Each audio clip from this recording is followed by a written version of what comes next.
about being broke and unemployed and how difficult it is for young people to find a job. I am $40,000 in debt for a degree that I might never use. We are absolutely not talking enough about youth unemployment in the UK right now. I feel bad for the people who are just now graduating from college because good luck trying to find a job. UK international students are being sold a dream. Degrees have become worthless. College grads are in trouble. The job market doesn't care about your degree anymore. It's just mad how hard it is to get a job in the UK right now. Was nobody going to tell me that getting a history degree was completely useless? Was no one going to tell me that getting a computer science degree was basically useless? Don't do what I did and get to the end of your degree and realise that you don't want to do anything in your degree. If you have a degree, that means nothing to me. What do you mean you're taking a year off before you plan to go to college? You know if you go to college, you're going to get in a ton of debt, and nobody cares if you have a degree. Like, those things are worthless. The actual content you learn from your university degree is genuinely useless. So if you've been in my position before, please give me advice on what to do. Is my degree basically useless at this point? If you're a young person in your 20s, I want you to think about the real reasons why you in your 20s might be broke. Me and 737 others have been fucked over by the UK. Here are some of the top most employable degrees in the UK. We said part 3 might be the last one. But then the comments came in. And we realized we could not stop. Because you are still out there. Still struggling. Still waiting. And nobody in power is doing anything about it. Part 4 is here because you demanded it. Because after 3 videos the stories are still pouring in. Because the situation has not improved. Because the young people going through this needed somewhere to turn, and this community became that place for thousands of them. And what we are hearing now is different from what we heard in part 1. In part 1 people were frustrated. In part 2 they were angry. In part 3 they were exhausted. But in the comments leading up to part 4 we are hearing something that is harder to describe. A kind of quiet resignation. A sense that this is just how things are now. That the dream of a career in Britain is something that belongs to a previous generation. That the best thing a young British graduate can do in 2026 is either leave the country or completely abandon everything they work towards and start over. That is not frustration anymore. That is a generation giving up on Britain. And Britain should be ashamed of that. Today we are back with more real voices, more real stories, and more truth that this country desperately needs to hear. Because as long as young people are going through this, we will keep showing up for them. Stay with us. Part 4 is the most powerful one yet. I graduated from college May of 2024, so a little over 2 years ago, with a bachelor's degree in data science, and despite having glowing reviews from my internship that I did post-grad from the director of the division that I worked in, I still do not have a full-time job in data science or anything in that general ballpark. And I'm about to go walk in to do a job interview for retail. Feels awesome. The actual content you learn from your university degree is genuinely useless. For example, for me, I graduated with a chemistry degree, right? And I work as a data analyst, but I don't use the content from my chemistry degree, like the theory behind chemistry stuff, in my day-to-day job. I just don't. And it's not just me that's in this situation. I know so many people that are in similar situations as well. For example, I know another data analyst with an aerospace engineering degree. I also know another guy who's a data scientist with an engineering degree. I know another guy that did law and works in finance. Like, the list goes on and on and on. And this isn't to say that university is useless. I am not saying that at all. University is useful. Having that degree is a prerequisite for getting into loads of jobs nowadays. But you should really think twice if you think that university is a be-all or end-all. Growing up in school, we were always told that university should be the go-to path and that it's the convention for most people to go uni. Yes, sure, like the odd 1 or 2 people might go and do an apprenticeship, but for the most part, most people go to do uni and after that they get a job within that specific field and they get paid decently. But that's just not the case anymore. So if you really want to go to university, think about the degree that you're doing, think about the uni that you're going to, really think it through. Don't just be like, okay, just because everyone else is doing it, I'm going to do it as well. Think it through carefully. Guys, you see how we have this whole unemployment thing going on in the UK, yeah? If everyone's applying and everyone's getting rejected, who's actually getting the jobs? Is anyone actually getting the jobs? Because I'm not seeing no one say, oh, I'm starting a new role at a big company. I'm seeing it sometimes, innit? But I'm not seeing it often. Like, it's very, very rare. And that person that's got the job is either they've done an internship or like a placement year at the place, or they probably just know someone. But bro, who's actually getting the jobs? I'm just hearing everyone's in the same boat. Everyone's just getting rejected, but they're complaining about unemployment. But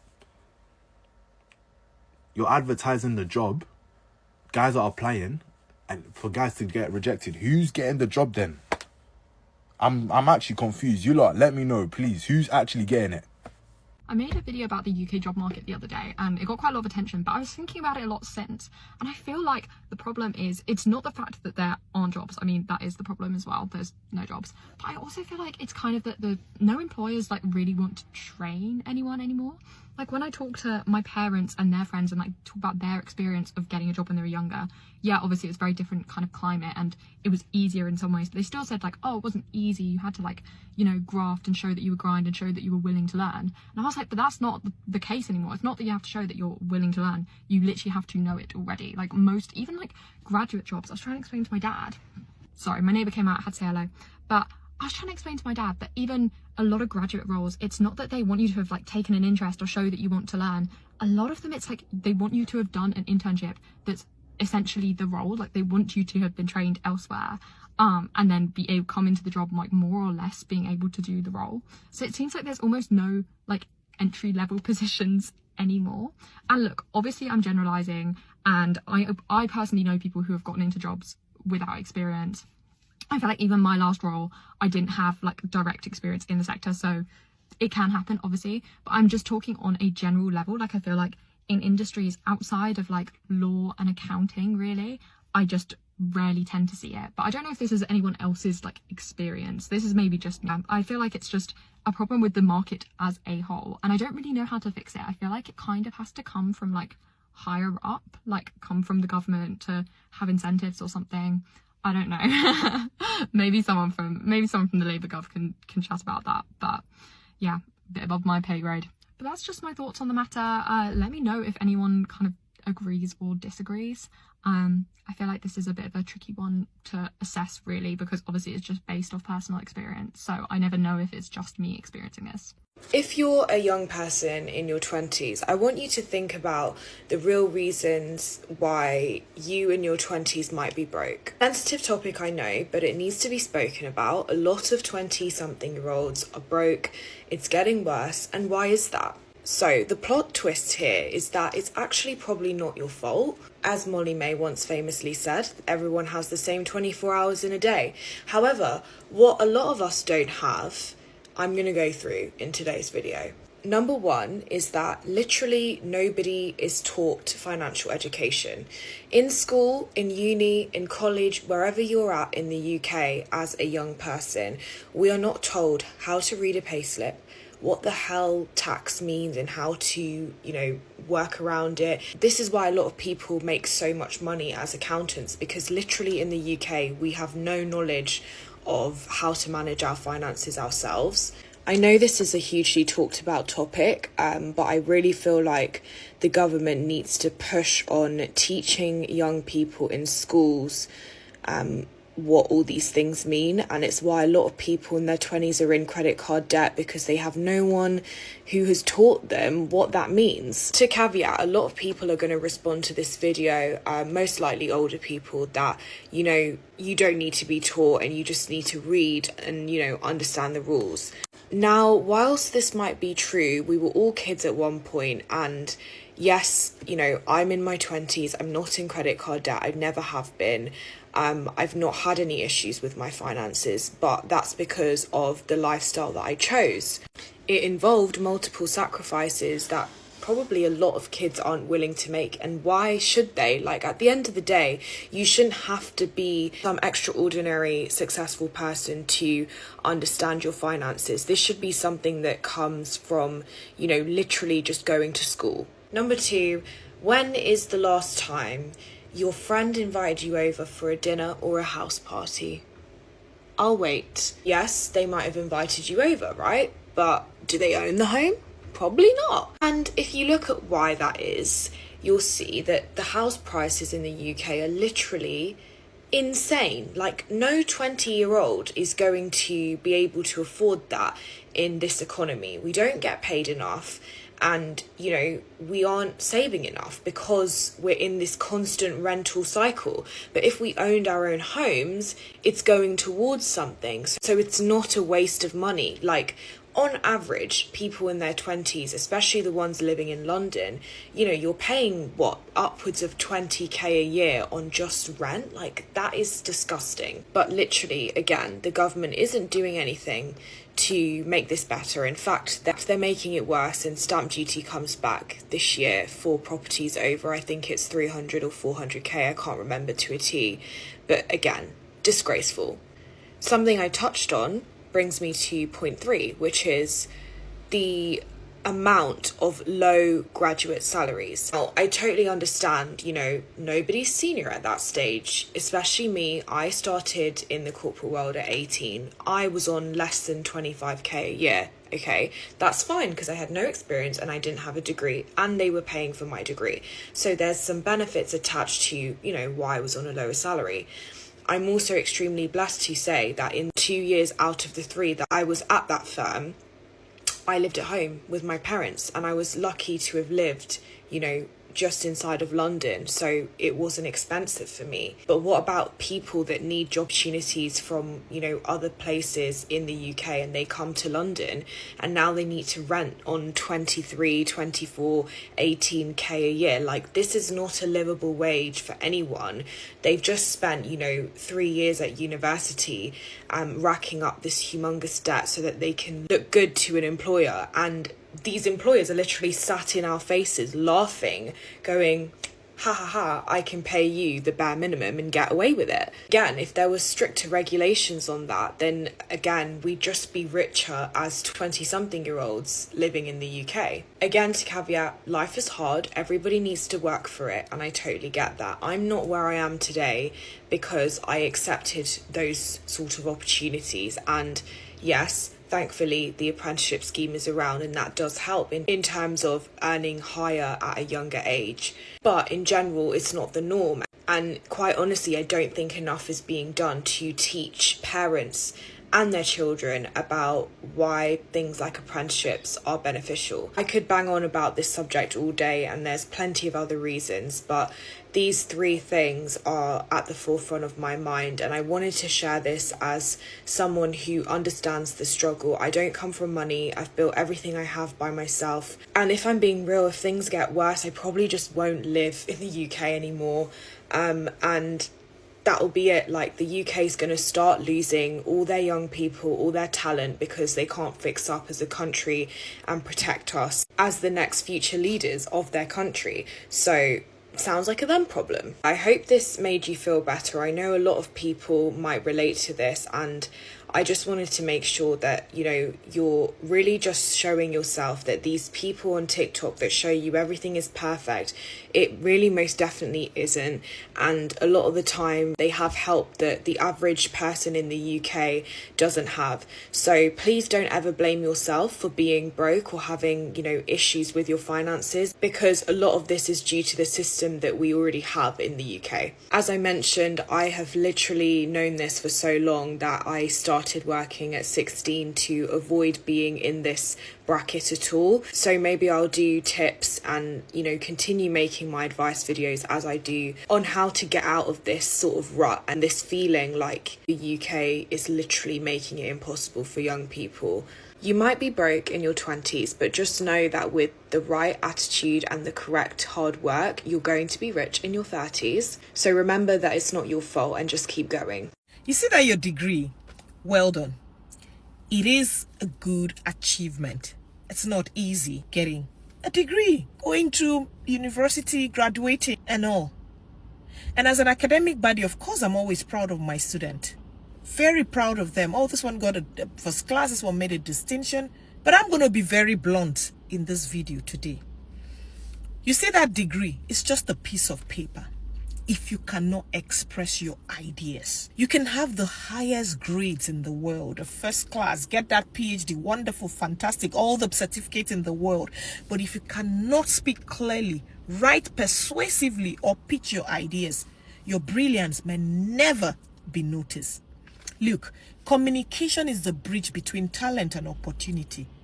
It is what turns your knowledge into influence, your research into impact, your skills into career. So start practicing how to communicate. Speak up in the classroom, network, write, present, keep repeating. Because your degree is powerful, no doubt, but your voice makes it unstoppable. Why do you think that employers are so keen about communication skills? Some of you graduated with very good grades, but your communication, put it in the comment section. What's the hardest thing for you when it comes to communicating your skills? I like to know. I remain your favorite academic buddy, and I'll see you in my next video. Me and 737 others have been fucked over by the UK. To give you some context, I'm talking about the UK Foundation program, which is the starting step of anyone who has graduated from medical school. It's kind of like an internship before you become a fully registered doctor. So you get provisional registration, which is very limiting because provisional registration means you can only work in the UKFP or UK Foundation program. You are not allowed to work as a doctor in any other program in the UK or anywhere else in the world. And the UK has been having this problem for the past recent years, where there are too many applicants for their specialty program, which basically means that after the UKFP or any program in anywhere in the world that is the same level, you can apply to train as a specialist. Which brings us to the Medical Training Prioritization Act. They proposed an act where they want to prioritize those who have been trained by UK medical schools to make sure that everyone who has been training in the UK stays in the UK and manages to get a job. The problem for my case is that they have decided to apply this Training Specialization Prioritization Act on my program as well, which is the UK Foundation program. Historically, they have never had any problems with foreigners applying for this program. This year alone, we are only 738 people among 11,564 applicants. That is only around 6%. 6% out of all the applicants are foreigners. Clearly, we have never been a problem, as we comprise of such little percentage of the entirety of the applications in this program. On top of that, as a foreigner, we are required to go through many obstacles. First, there is IELTS. We have to get 7.5 out of band 9 in all of our aspects of the IELTS exam, which is very difficult, especially for writing, because you need to have extremely amazing author-like level writing to get 7.5 in IELTS to work as a doctor.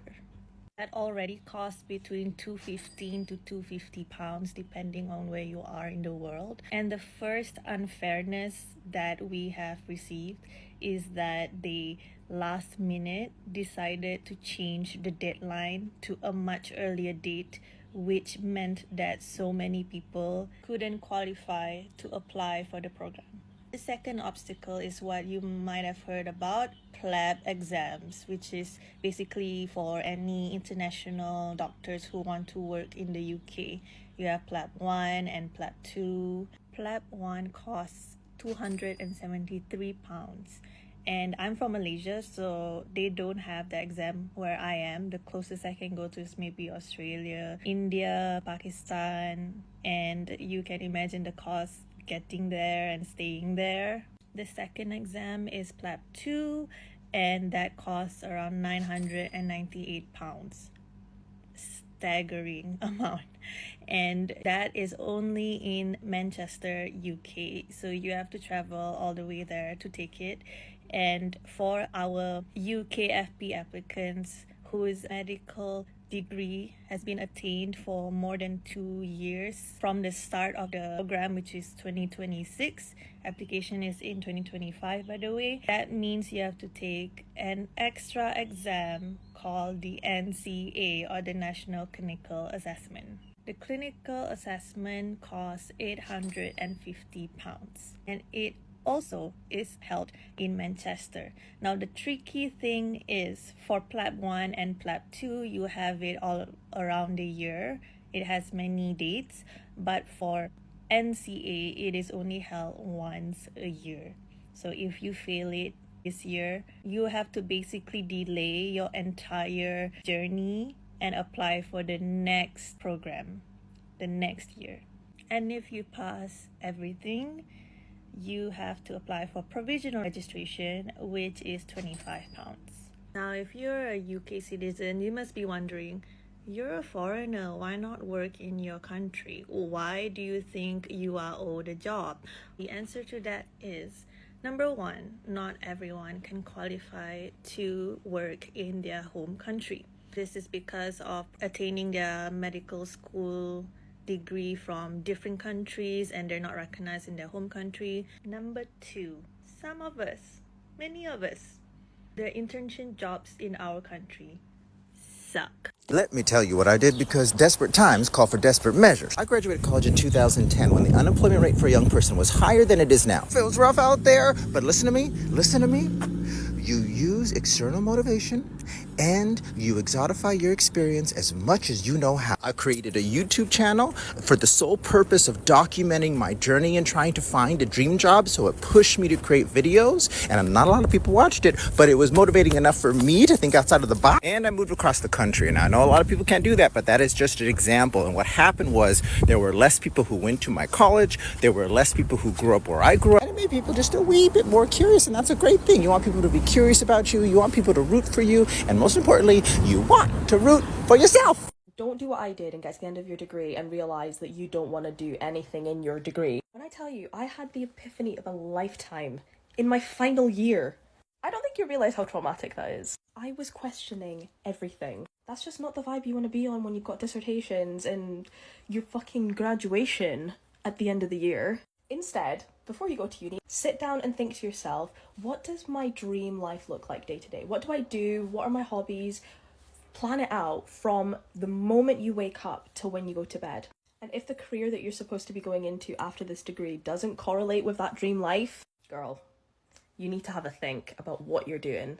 I'm not saying drop out, but what I am saying is start to think of what things you can do to get you to that place. Having an education is never going to be a bad thing, but not following your dreams just because you've started a degree.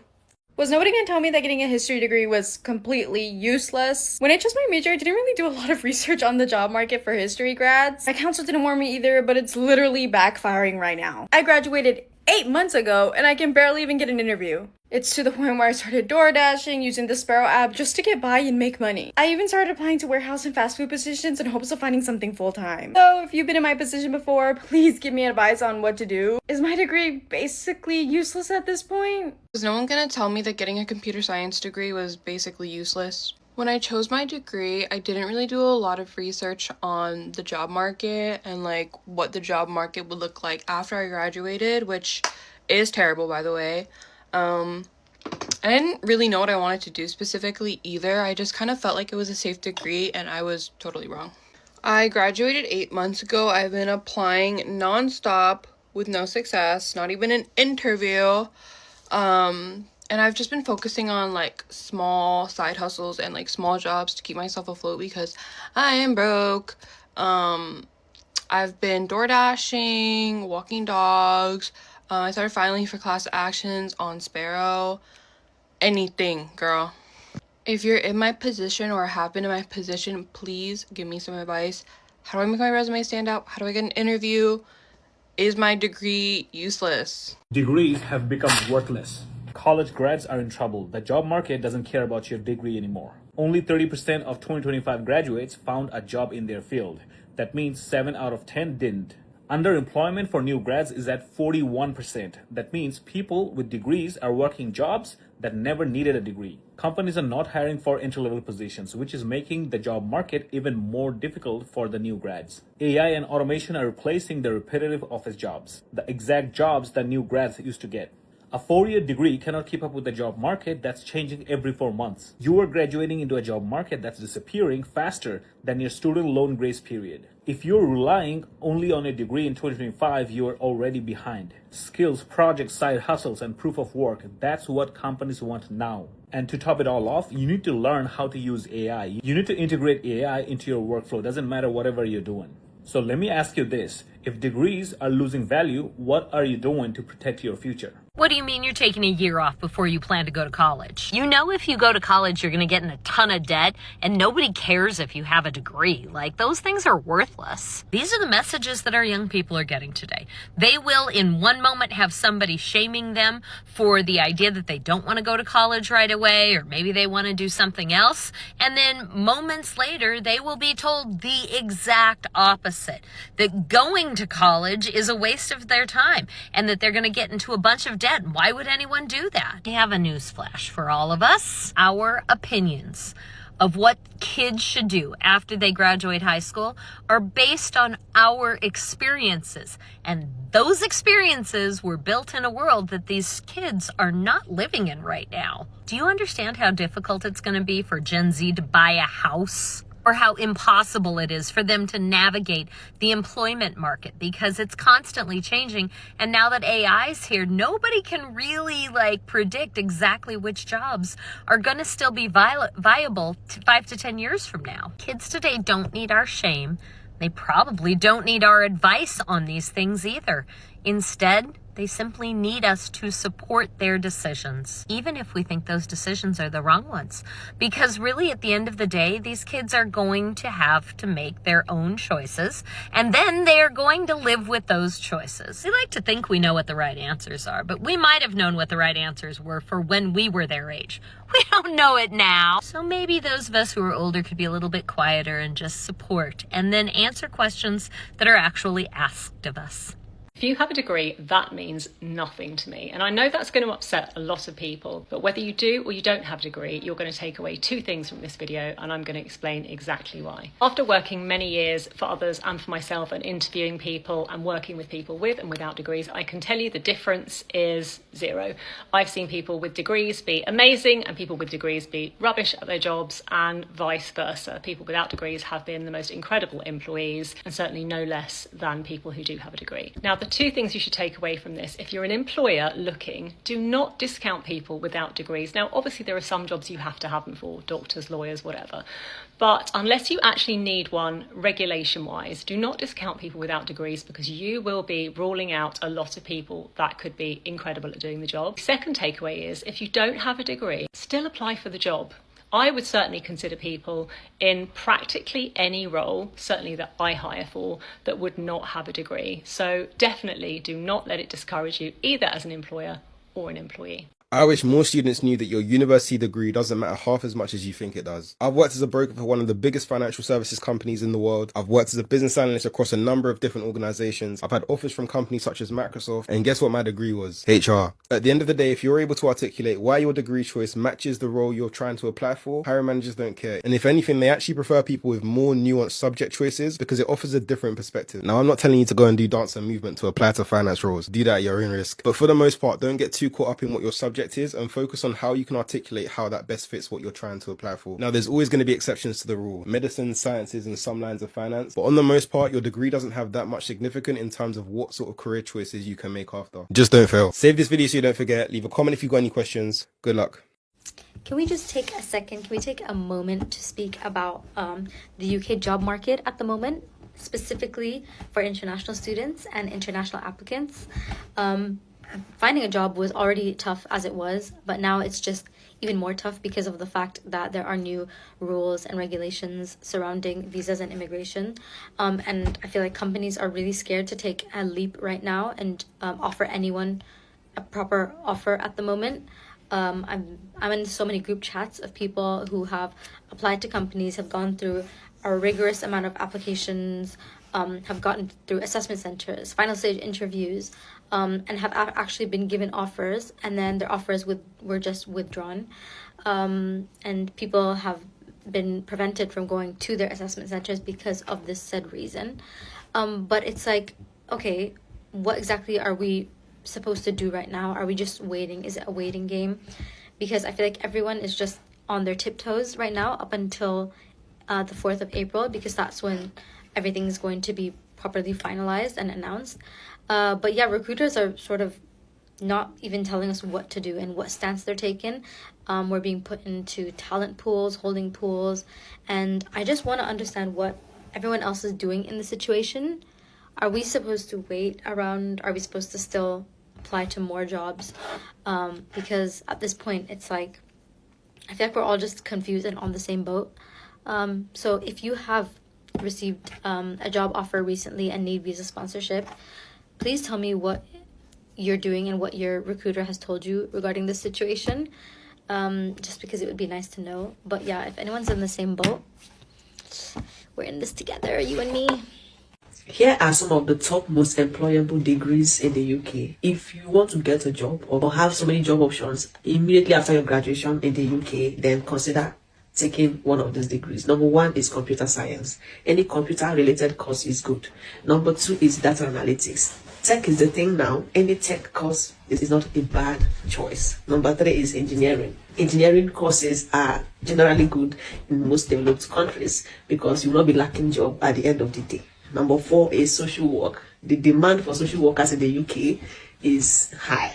I mean, very high. Next is nursing or health related courses. You're beautiful because they need these people all the time in the UK. Another one, education. Any education course. Teachers are in high demand, extremely high demand in the UK. And there's no time they are not looking for teachers in the UK.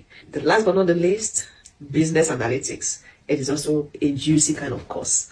Consider taking your degree in one of these, and I promise you will not be regretting it. Gone are the days when you come to the UK and study anything as a course just because you want to jabba. This time around, you have to study courses that matter and courses that will give you jobs if your plan is to get a job. Share this to somebody. If you know any other course that has a high potential in the UK, tell us in the comment section what course is that. If you're coming in January 2026, tell us what is the course you're coming to study. Let's know. Thank you for watching, and see you in the comment section and on the share button. Thank you. Don't bother going to uni if you're planning on studying any of these degrees. Firstly, English literature or anything like that.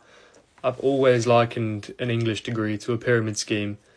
Your only job prospect, unless you start writing your own literature and selling that, is becoming an English teacher. If you speak to anybody with an English degree, I'd think you'll find 95% of them are English teachers now. If you want to become an English teacher, then sound, go and do it. But if your ambition lies elsewhere, this isn't the degree for you. Anything media related, like journalism. If you do want to do journalism, go get an apprenticeship. There's like millions of apprenticeships in journalism, and you'll actually do what you want to be doing, which is journalism, rather than sitting and thinking about doing journalism in 3 years' time. And then things like media, film studies, drama.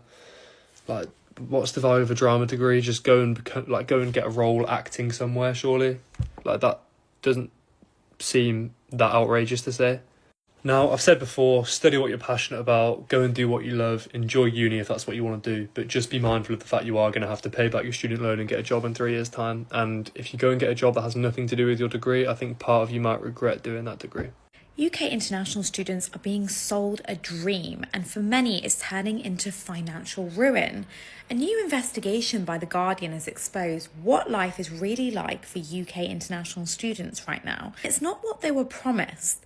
Many are recruited through overseas agents who are paid commission by universities, not to guide the students, but to secure enrollments. They're told you'll find a job easily, housing won't be an issue, you can build your future here. But when they arrive, they're hit with a housing crisis, rising living costs, and a brutal job market. The Guardian reports that some students are taking out huge loans, even using family assets as collateral, just to study in the UK.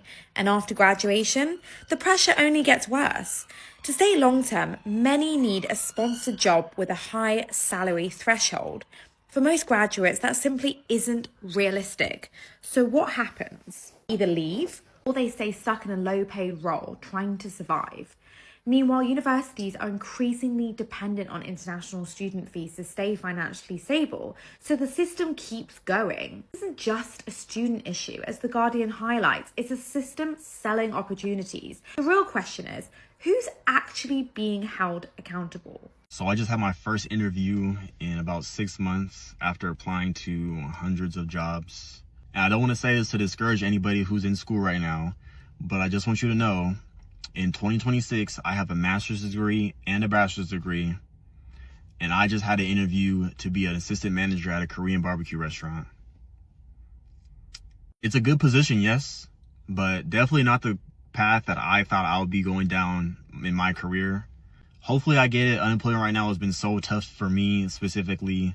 But yeah, if you're thinking about getting a master's in 2026, just know you might be interviewing to be an assistant manager at a Korean barbecue restaurant. And that's okay, because that's what we're all dealing with right now. Anyways, wish me luck. Hopefully I get to the next round. He told me that there's a round with the general manager, then a round with HR, then a round with the president. So I got to go through 4 rounds of interviews for some reason. But wish me luck. Anyways, I'll keep y'all updated. Peace. I am $40,000 in debt for a degree that I might never use, and I actually don't regret it, and I'm going to tell you why. I'm going into my 3rd year of finance, and everyone keeps asking me, what company do you want to work for when you finish? And honestly, the idea of working in corporate sounds like my worst nightmare. I really want to start my own business, so now I'm thinking, have I just wasted 3 years of my life? But then I realized something that completely shifted my perspective. Okay, so last week I used chat to research market trends for a business idea, and it gave me 8 sources, and I kid you not, 6 of them were just like completely made up. And the only reason I realized this is because I now know how to find and validate credible sources, and that's through uni. I would not know how to do that if I did not go to uni and if it was not drilled into us. Like, I do think it would be ignorant not to use AI as a resource nowadays, but knowing when it's lying to you is a skill that I think is invaluable. Okay, my second point is group projects. I really don't like group projects any more than anyone else does. But last semester I had to work with this guy who just did not cooperate with our group at all, and then gave us the complete wrong information the day before the deadline. And instead of failing, I had to learn how to salvage a disaster, delegate tasks under pressure, take on leadership positions, even though I literally wanted to strangle my teammates. So if I can run my own business one day, it's literally going to be thanks to working in group projects with people that I would naturally not have cooperated with. Okay, my third point is, I'm not a fan of LinkedIn, and people say you can network anywhere nowadays, but I think it is irreplaceable to be in an institution and to be surrounded by people who are equally as ambitious and driven to succeed as you are. Why would you not put yourself in a position where the girl sitting next to you could in 5 years become a millionaire and ask you to be her CFO for her tech company? That's not the sort of thing that you can replicate on LinkedIn, and I think university is really good for that sort of stuff. Okay, my fourth and final point, and arguably the most important of all, is finishing a degree, regardless of what it is hard. Not everyone can do it. And by graduating, you're showing yourself and you're proving to future employers that you can do hard things and you can see something through. So yeah, maybe I will not use my finance degree for corporate, fingers crossed.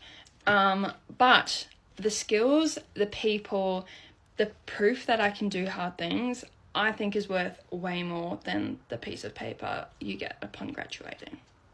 Plus, if my business fails, I at least have something to fall back on. 4 parts. And still the stories keep coming. That alone tells you everything you need to know about the scale of what is happening to young graduates in Britain in 2026. This is not a niche problem. This is not affecting a small group of people who made the wrong choices. This is a mass failure. A generational failure.